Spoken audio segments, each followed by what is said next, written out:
Hey Ringside crew, welcome to the internationally known Dudes at Ringside podcast. And now here's your host, Joe Panther III. The following podcast is scheduled for one fall. From the Keystone State, weighing none of your business, your podcast wrestling international champion of the world, Joe Panther the Third. Well. Oh, Goldie. She said your name. Welcome, guys. Welcome. I'm Joe Panther the Third, and this is Goldie. And I'm Aria Zagan. Yes. And today, we are here have a very awesome special ring announcer that just gave me the intro. Introduce yourself as I put Goldie back on her shelf to my internationally known audience. All right. Well, hello. My name is Aria. I am an announcer in Tampa, Florida. And that is me. Welcome back. Thank you. No problem. Goldie says hi. I know. I told she knows about you already. She saw you twice. Such a diva. Women. I know. She's still pretty. Yeah. She knows every language. She knows how to speak every.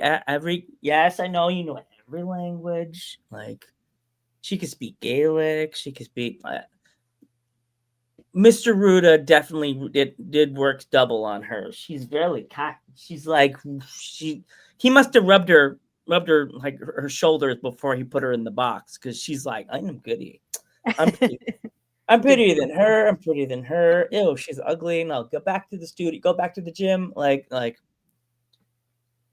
happens. Big she head. makes me cocky sometimes when I'm walking around. I guess she makes my shoulder do this when I'm walking with her. It's like she sees me looking at other belts, and she hope I was at the show and I was looking at the other belts, and my shoulder started hurting. I had to like, yeah, don't do that. Can you hold her? My shoulder's starting to hurt. So, with you being a ring announcer in Florida, because it's extremely hot there, because I went in there in 2019. Do you have to like drink like a lot of liquids with the ring announcing? Oh yeah, absolutely. I try and drink a lot of water anyway and stay hydrated. But yeah, throughout the show, I've got to have water with me. And then I also have a stroller fan that I keep by myself, like by my chair at all times as well too, just so I don't get too overheated. And because yeah, it's brutal here, and the humidity does not do us any favors either. Do you do a lot of like outdoor shows? I know I said we just said Florida's like in fireballs. Like, you cracking? Is it true the cracking the egg on the sidewalk make a little scrambled eggs? Is that true, or is it absolutely? Yeah. Yeah, it's really hot. It's brutal, but it's beautiful. I love it. I've been here for 4 years, and I wouldn't change it for the world. It's the best move I've ever made. So I'll take the heat over. Well, I lived in Utah, so I'll take the heat over the snow any day. Oh, you don't want to come to Pennsylvania in wintertime. Nope. Also so snowy and cold. And I work in a place that I really can't call out because it's an assisted living place. Mm-hmm. And it's just like sometimes I go, oh boy, I really wish Dad could have left me in the dining room, the kitchen, like the day before. Jeez. I would have stayed. Slept on a table, like sprawled out like Shawn Michaels, like this. Yeah. Who is like your favorite people to announce out of the wrestlers that? My favorite one right now is Monteiro Montoya, just because it's so fun. But they all let me give them a little bit of spice and a little zazz. And the shows that we do with the promotion I work with the most, we like to have a lot of character and crowd involvement.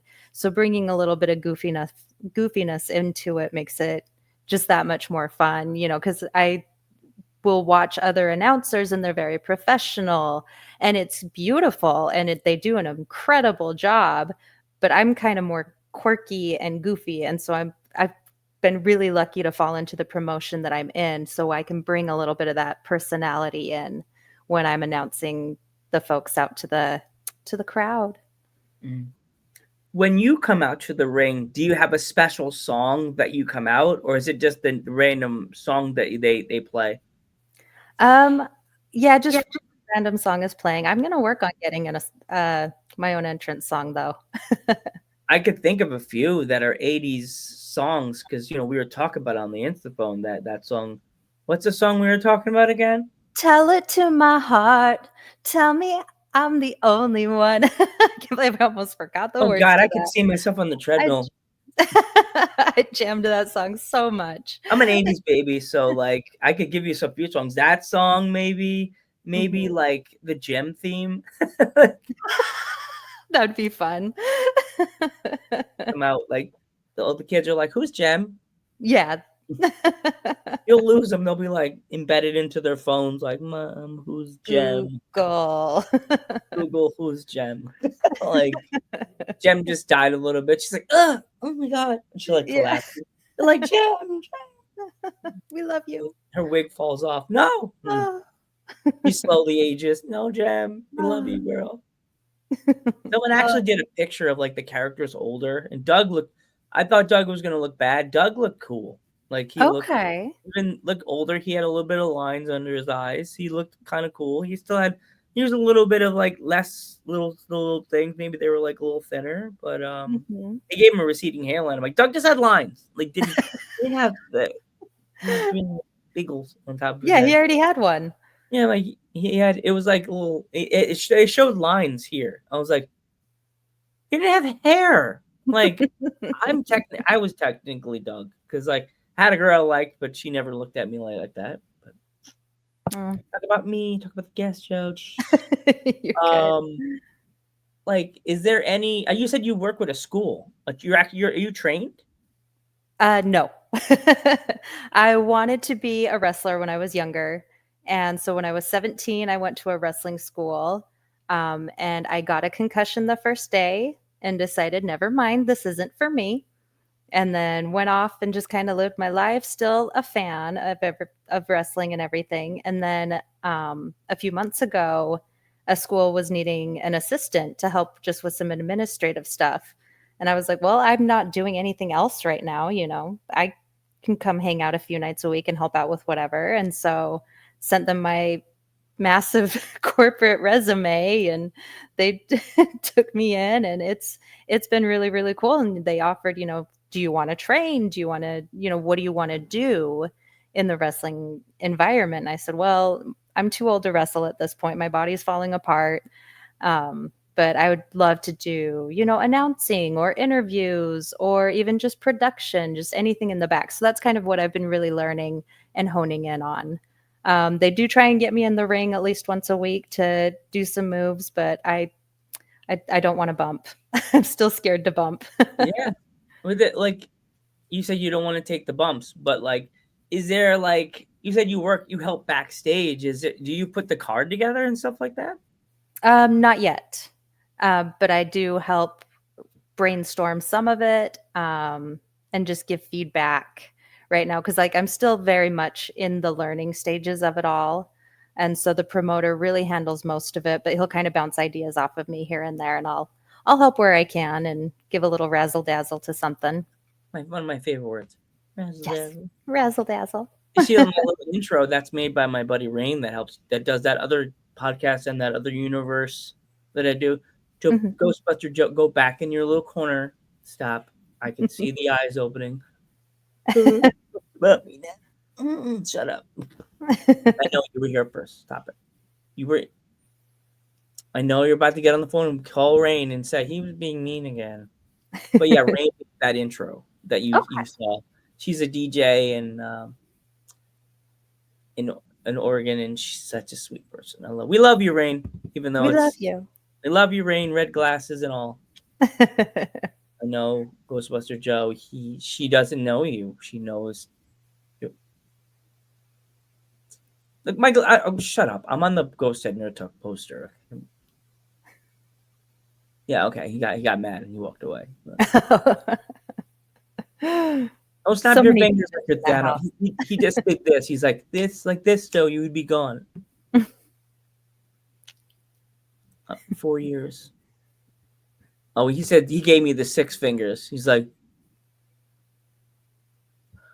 woo. Okay, woo. Oh, sorry.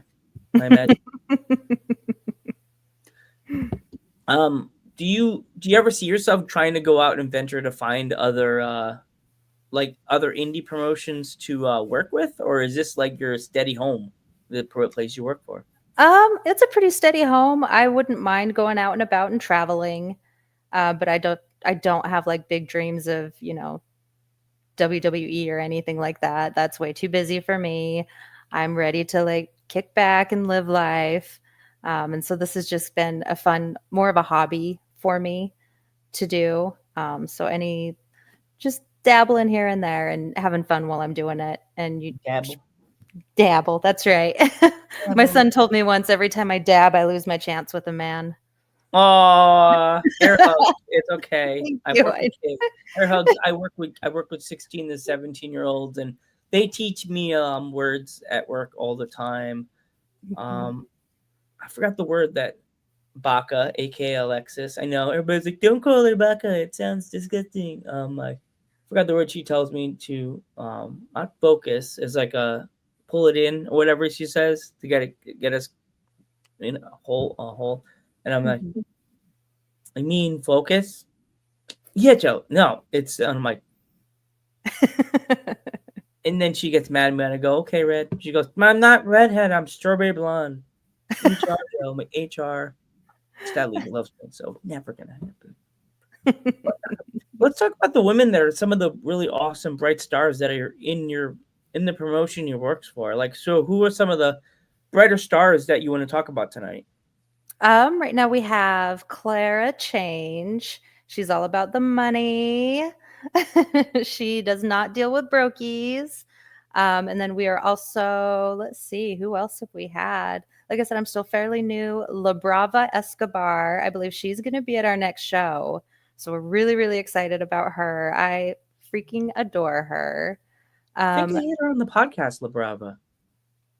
Did you? Oh, she's so great and so sweet. Curly hair. She's like really loud. Yeah, I think I've had her. Probably. Yeah, she's phenomenal. I absolutely adore her. So I'm stoked to have her at our next show. And as of right now, we don't have very many females. I know the female to male ratio in wrestling is still not where it should be. We need to boost more women within every aspect of it, whether it's with the announcing, whether it's with the talent, the wrestling, the backstage. Like, we really need more female empowerment in the wrestling industry, I really feel like. Yeah, totally. And everybody always asks me, Joe, so why do you interview so many female wrestlers? Because a lot of them don't get the attention they deserve. Absolutely. Yep. They definitely get pushed by the wayside. They're just a pretty face. Yep. Let's bring on the big beefy guy. Yes, get the muscles. Which they're impressive as well, but I got muscle. Yeah, I do. I got something. They're dazzle. bigger than mine. I'm a commentator. Can't be skinny Twiggy boy with the microphone. Don't hurt me, sir. Like, also let's talk about the guys. Like, who are some of the rising stars over there in your promotion? Oh, the big guys right now. We have Dirty Devin Diaz. He's really taking Florida by storm. He's very young still, and he just really has taken hold and just, oh my gosh, like, I can't even begin to describe how great he is. And I have actually seen him wrestle quite a bit before I even joined this school. And I was a fan before I even met him in person. And he's an incredible human. I'm trying to think who else we have. When we were chatting before we started recording, I was telling you about John Guzman, who was a blind wrestler. And he is 100% blind, America's only blind wrestler. And he moves around that ring like it is nobody's business. You would have no idea that he is blind unless, until he tells you he is, basically. Wow. But I've tested him, like hold up fingers, like, where am I? But his sense of hearing, and then he can just feel and hear where everybody is, that, it's incredible. Absolutely amazing. He's going to have a movie made after him. 100%. Have to. I don't ever remember hearing a blind wrestler. I mean, I don't think there's a deaf wrestler, because then it would be like, it would have the wrestler has to be like.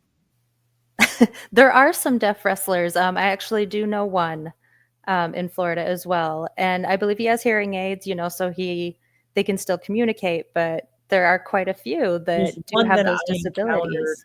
In PA, and he lived on not PA. He's from Jersey, but he wrestles with his dad. His dad's his tag team partner.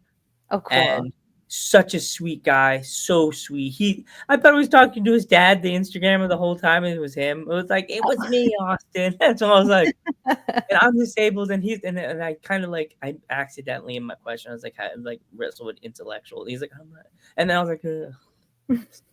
But the dad knew what I meant, and was like, he meant no harm by that. He was just, it's honor to people, and like hearing people with disabilities, showing people they can pretty much beat your ass. Yeah. Oh, really? I'm disabled. Clock. Yeah. Hold on. Yes. Done. Is there any tag teams that you guys want to talk about tonight from your promotion / school? I don't think we have any going right now. They're still in the works of getting some tag teams put together, but as soon as we get some, I'll let you know. Okay. Definitely. When you guys start getting more like stuff like that, I would like to maybe do bring you back with some of your buddies and do like a spotlight for the school and or the promotion, because I love doing spotlights. Spotlights always make me happy. But we can go live. We'll make it live. We'll go live. Let's go live. We'll do it live right now. No, we're recording.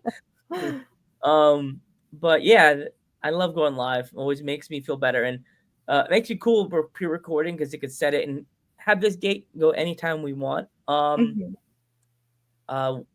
Since you're from Florida, like after a show, because I know you guys get out at like 11, 12 o'clock to like pack things up, and so where is that spot that you guys usually always go to get a meal after the show, or do you bring a dinner so you don't have to leave and go out anywhere?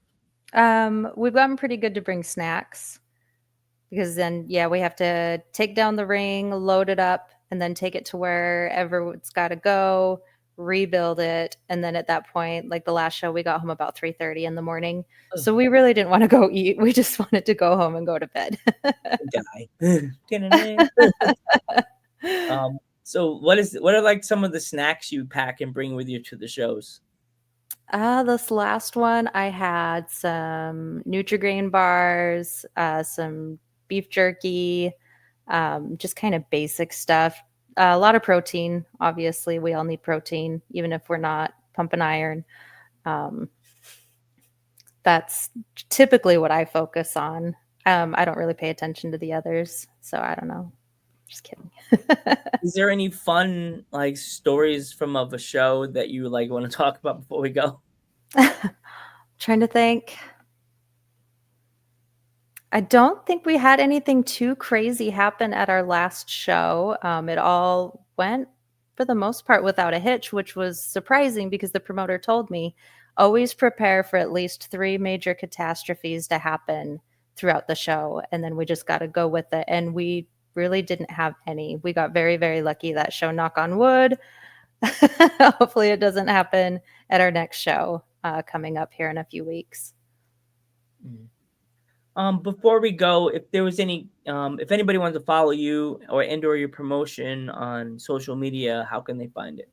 They can find us on Instagram or Facebook under Death Proof Dojo, DEATHPROOF Dojo, DOGO, or you can find me I am on Instagram as Alisi, Alisi Yogini, or on Facebook, Alixa, Alixa, Nexon, Nexson, I think. I don't know. I don't use my real name on any social media, so I get confused on what I use where, but I'm easy to find once you find me. I shouldn't either. I should just legally change it to Joe Panther the Third. Like, but everybody knows me as my family name on Instagram, Facebook, under the real name. Osa Fatigue. Well, I'm gonna say my name so the fans can see it. Oh, I say it? Yes, see, it's. You heard that, right? Mm-hmm. See, Yeah, I got everybody. it. No, you're not knowing my real name. Just kidding. She knows the real name. She saw. Everybody's gonna be like, Joe, you're such an ass. If you don't, we look you up on Facebook, it pops up. Yeah. Leave it alone. Found you in the phone book.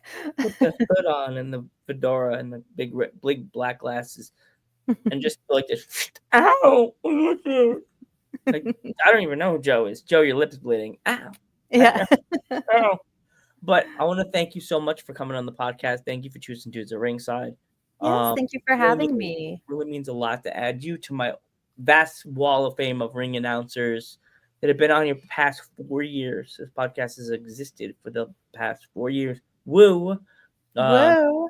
Yes, woo, man. I can't wait for next season. Next year's 5 years. Like, as Derek Jeter said, add one for the ring, the thumb. Add one for the thumb. Before we go, if there was any kids that would want to be ring announcers, like you, about your dreams, what kind of advice would you have for them? Just really learn how to enunciate, project, take those theater classes, take your English classes, take foreign language classes, because a lot of these names are not English that you're going to pronounce. But just have fun. Build that confidence, find your inner shine, your inner light, and share it with the world. Awesome. I want to thank you so much for choosing Dudes at Ringside again. I'm Joe Panther III. I'm Aria Zagan. And who's Kitty behind you? And this is Harry. And we will catch you in the next one. Thank you.